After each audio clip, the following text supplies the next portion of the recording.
If you've been following Pokemon Sword and Shield, you already know this has been a wild ride from the game's official announcement all the way up to release, which is just 2 days away from now at the time of this recording, and it's heating up now more than ever.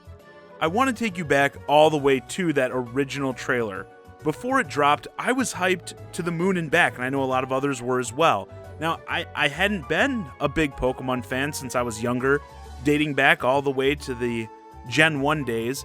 But even so, I feel like if you were a fan of this franchise at any time, how could you not be excited to see this series that has been mostly relegated to handhelds, at least for the mainline games, since its inception, finally being made for beefier hardware with HD capabilities? This will be a huge leap for the franchise, I thought for sure. And when it was shown, I noted that I did like a lot of the art direction, the new Pokemon that were on display, but I was surprised it still looked so similar to the 3DS games.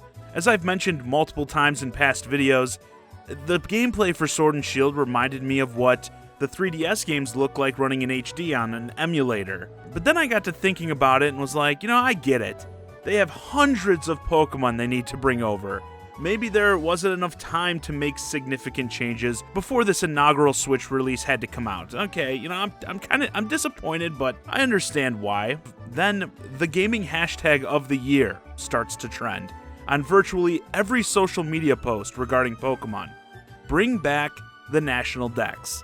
Because people would later learn, or at least were told, that no, this game actually is a drastic change from the 3DS games, with completely new models for the Pokemon, as well as animations. So a lot of the Pokemon, as well as various other pieces of content, needed to be cut as we sort of start over in this new console generation.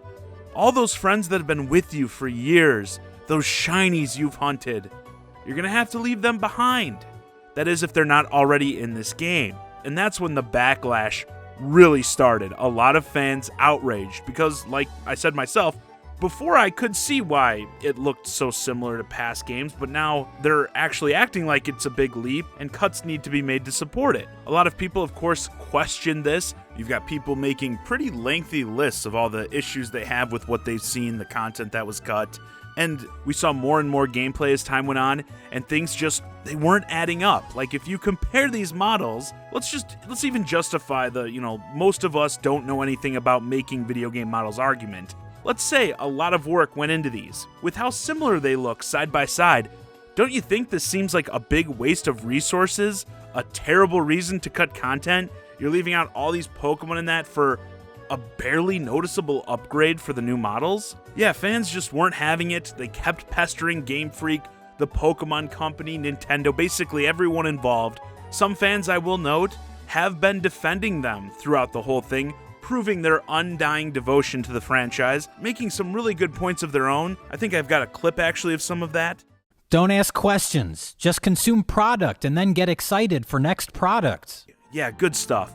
The big gaming journalists chimed in, confirming we didn't know what we were talking about. These are all clearly new models. Even recently, the Pokemon fans, they're just pure toxicity and they need to grow up. Well, you know what you supposed journalists need to do?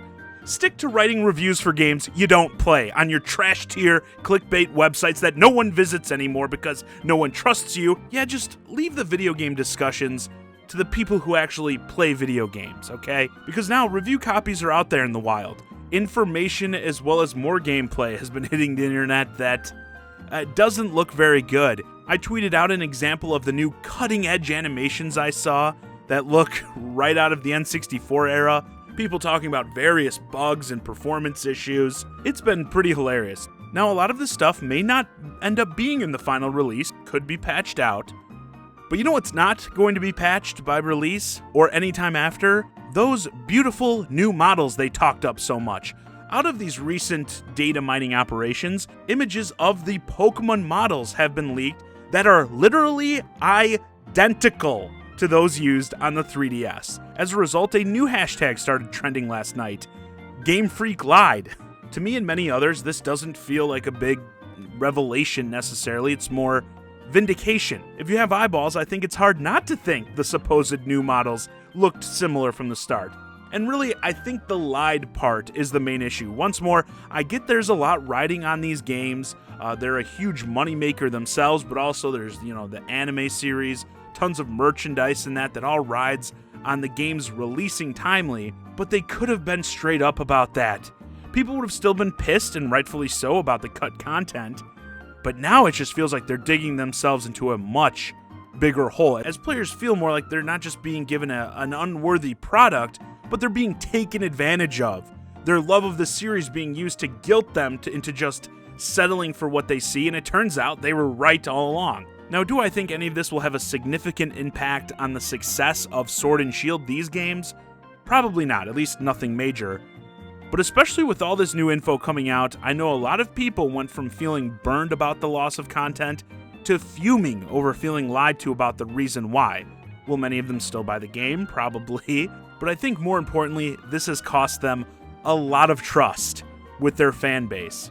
Personally, I don't know how you take anything that comes out of their mouths going forward at face value, when they've been caught lying in the act, and not about something small, about something major that they claimed was the cause for all of these issues, like these big changes. That's why we're cutting all this content, and it's like you didn't change anything. And I think it's also important to keep in mind with the history of this series, people have been more forgiving because, as I mentioned, it's been mostly relegated to handhelds, weaker hardware, so they expect these sorts of limitations. But going forward, the games are going to be on the Switch, even more powerful hardware in the future, and you gotta wonder, like, yeah, big fans are going to put up with a lot, but how long will even the majority of the fan base put up with this series lagging so far behind from its modern day competitors? Also, I don't want to say people shouldn't support this game, shouldn't enjoy it.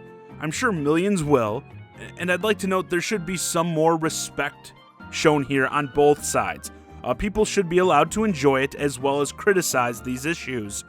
Going after people for liking it is unnecessary, as is trying to act like these issues don't exist to defend it. We can all coexist, guys. But I do think now it is pretty impossible to defend against these claims. Once more, you can be okay with the reused models, weak animations, cut content, and that. But acting as if it isn't the case is a bit ridiculous at this point. And I think the lying is the main issue that people should be brought together with as having a problem with. If this was EA or Activision, I think everyone would have no problem jumping down their throats over this, and we should be consistent. The message should be clear. It's not okay to lie to your player base, and if you're caught, you're going to hear about it. And it's going to be hard for Game Freak, I think, to ever live this down. Anyway, with that, this video's a wrap. Let me know your thoughts on these Pokemon Sword and Shield revelations in the comments. How do you feel about the Pokemon Sword and Shield story leading up to release as a whole? And do you plan on picking the games up? Hey guys, I hope you enjoyed this discussion of Pokemon Sword and Shield. If you're new to the channel, please consider subscribing. And if you subscribe to the channel now, you can say you were a subscriber before we hit 100,000 subs. As always, thanks for watching.